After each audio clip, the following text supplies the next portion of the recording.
Mars and Scorpio from a medical astrology point of view. So Mars represent our passions, our desires, our will, our aggressions, our motives, and also our sexual energy. And Scorpio represent the energy of being fixated and stubborn when it comes to our feelings and emotions related to insecurities, vulnerabilities, power control issues, death, occult, mysticism, sex, and behind the scene type of energy, such as like other people, money, and taxes, and things like that. Mars here is making us more assertive and making us want to pay more attention when it comes to taking action, or when it comes to our vulnerabilities, our insecurities, these emotions and feelings that we've been fixating on and holding us back, essentially, which play as form of ice water that you're accumulating around yourself as a spirit observer, or as you create in your mind, and preventing you from moving fast. Why? Because when you accumulate water, feelings, and emotions, they create density, lowering your spaceship down, your mentality. So it's hard for you to fly high and fly fast and things like that. So Mars now is helping you learn how to be more passionate and aggressive, so you could transform all this water, all this ice water around you. You could rise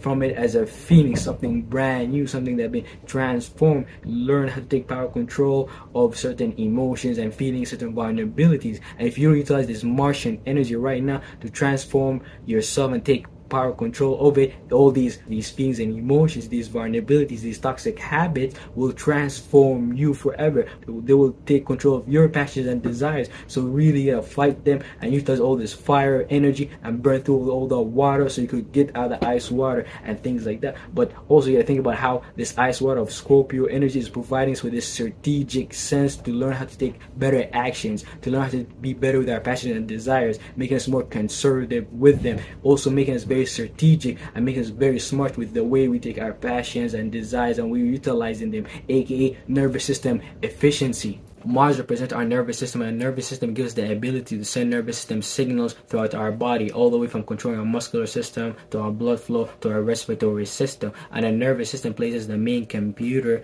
or the network in our body, which allows us to access different functions. And without the network or the computer, the nervous system, we're not going to be able to access that function. For example, if someone injured the lower spine, injure the spinal nerves there, what's going to happen to them? Sometimes they lose the ability to control their legs, or may not be able to walk again. Even worse, lose the ability to control certain organs within their body, such as their bowels. They have to go to the doctor, the hospital. Your nervous system plays a major aspect in that. So when you see someone being passionate, aggressive, and willful, and even nervous, this is a person with a lot of nervous system energy output, but he may not know how to control it properly and be efficient. Or you may be a person who do not utilize a lot of nervous system energy, which plays as you being lazy, lethargic, slow, fat, and things like that. That deals with like all nervous system input and things like that. And you could utilize the nervous system at different level in different areas of life. So you gotta pay attention to that. Especially look at where you have Mars in your chart, and this will show you where you put the most nervous system input. Like I have Mars related to the 10th house, so I put a lot of nervous system energy there, a lot of passions, desires,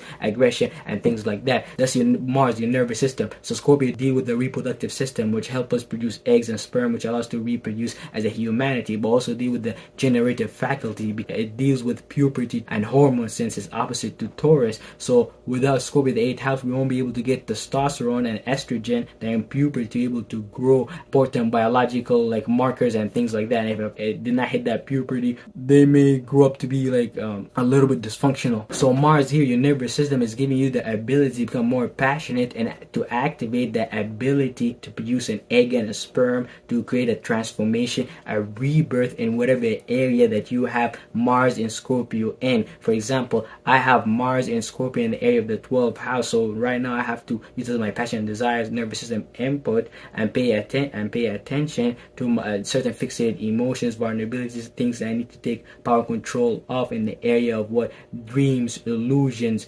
subconscious mind, meaning and reasoning, and things like that. And the more I can take power and control of it, such as the Martian energy, the passion and desires, the more I'll be able to create a new rebirth through it. And that rebirth will add in the quality of the generative faculty and heal, and create a healing aspect when it comes to the area of the 12th house, when it comes to my dreams and illusions and my meaning and my reasoning and my spirituality and things like that. Like you guys gonna experience Scorpio, Mars and Scorpio in different areas of your life. You may experience you need a transformation in the area of the first house, personal issues, your nervous system. You might experience you need a personal transformation. You need a transformation in the second house, money, assets, securities, aka your hormonal system, your physical body, and so on and so forth.